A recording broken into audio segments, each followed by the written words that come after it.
Hello everyone, welcome back to my channel. আজ আমি আপনাদের সঙ্গে শেয়ার করব সময় উপযোগী হেলদি অ্যান্ড টেস্টি একটা রেসিপি। সবারই জানা আছে, বাট অঞ্চলভেদে রান্নার তরিকা ভিন্নতা ডেফিনেটলি আছে। শেয়ারের মাধ্যমে আমরা একে অন্যের পরিপূরক হয়ে উঠবো, এই আমাদের প্রচেষ্টা। তো চলুন ফ্রেন্ডস, রেসিপিটা শেয়ার করে নিই। এখানে আমি গ্যাস ওভেনে একটা কড়াই বসিয়ে দিয়েছি। কড়াইয়ের মধ্যে দিয়ে দিলাম প্রায় 100 গ্রাম মসুরের ডাল। এরপরে দিচ্ছি একটা মাঝারি সাইজের পেঁয়াজের কুচি। তারপরে দিলাম 2-3 কোয়া রসুনের কুচি। এরপর দিচ্ছি অল্প একটু হলুদ পাউডার। এরপর দিয়ে দিলাম ডালটা সিদ্ধ হওয়ার জন্য পরিমিত জল। জল দেওয়ার পর আমি এখন চাপা দিয়ে এটাকে সিদ্ধ হতে দেব প্রায় 5-7 মিনিট মতো। এই সময় অবশ্যই ফ্লেমটা লো রাখতে হবে, তা না হলে অল্প জল খুব তাড়াতাড়ি পুড়ে যাওয়ার সম্ভাবনা থাকবে। তো 5-7 মিনিট পর আমি খুলে দেখলাম ডালটা পুরোপুরি সিদ্ধ হয়ে গেছে। এরপর আমি এখন নাড়াচাড়া করে নেব। এখানে থ্যাশার বা স্ম্যাশার থাকলে স্ম্যাশ করে নেওয়া যেতে পারে। এই পর্যন্ত যে সমস্ত বন্ধুরা ভিডিওটা দেখলেন, প্রত্যেকেই ভিডিওটাতে একটা লাইক করে দেবেন। আর নতুন বন্ধুদের কাছে অনুরোধ, আমি দৈনন্দিন জীবনে অপরিহার্য কিছু সহজ সরল রেসিপি শেয়ার করে থাকি এবং তাদের পুষ্টিগুণও কম বেশি শেয়ার করে থাকি। যদি চ্যানেলটা ভালো লেগে থাকে তাহলে অবশ্যই সাবস্ক্রাইব করে দেবেন। তো ফ্রেন্ডস, ডালটা নাড়াচাড়া করতে করতে খুব সুন্দর একটা থিকনেস এসেছে।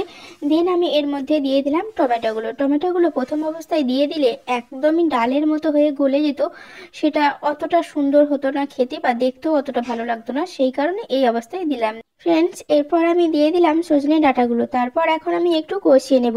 ফ্রেন্ডস, সর্বেসর্বা উদ্ভিজ্জ প্রোটিন হলো ডাল, যার প্রতিটি দানা প্রোটিনে পরিপূর্ণ। আর আমাদের দেহ গঠনের মূল উপাদান হলো প্রোটিন। সুতরাং ডাল দেহ গঠনে গুরুত্বপূর্ণ ভূমিকা পালন করে। আর সজনে ডাঁটা ভিটামিনে পরিপূর্ণ, যা অনাক্রমতা বা ইমিউনিটি ক্রিয়েট করে, ফলে আমাদের শরীর থাকে সুস্থ এবং সবল। আর টমেটোতে আছে ভিটামিন সি, আমাদের দেহ গঠনের ক্ষেত্রে এর অবদানও অনস্বীকার্য। ফ্রেন্ডস, ডালটা কষানোর পর এখন আমি এখানে দিয়ে দিয়েছি পরিমিত জল, কারণ সজনে ডাঁটা এবং টমেটোর দুটোই খুব ভালোভাবে আবারও সিদ্ধ করে নিতে হবে, সেই কারণে আমি জল দিয়ে দিলাম। দেন এর মধ্যে এখন দিয়ে দেব লবণ। লবণটা অবশ্যই পরিমিতে দিতে হবে। এখানে জলটা যে পরিমাণ জল রাখা হবে বা ডালটা হবে, তার থেকে একটু অবশ্যই বেশি দিতে হবে। দেন আমি এখন লবণ দিয়ে এটা চাপা দিয়ে দেবো।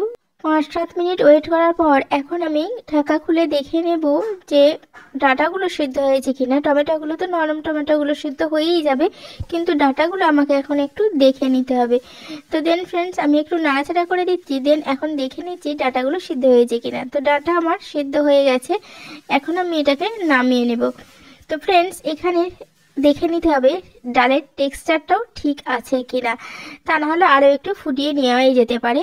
দেন আমি এখন নাড়াচাড়া করে দেখে নিলাম, মোটামুটি ঠিক আছে। দেন এখন আমি নামিয়ে নেব। তারপর কড়াইটা পরিষ্কার করে আমি আবারও গ্যাসে কড়াই বসিয়ে দিয়েছি। দেন আমি দিয়ে দিলাম অল্প একটু ভেজিটেবলস অয়েল। তেলটা খুব ভালোভাবে গরম হওয়ার পর এরপর দিয়ে দিলাম আমি 1 চামচ গোটা জিরা। এরপর দিয়ে দেব 2টো শুকনো লঙ্কা, অবশ্যই ফ্লেভারের জন্য।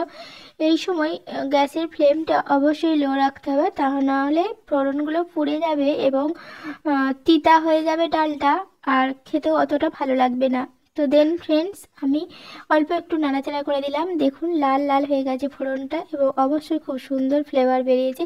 এখন আমি সিদ্ধ করে রাখা বা কষিয়ে রাখা ডাল, টমেটো এবং ডাঁটার মিশ্রণটা আমি দিয়ে দিলাম।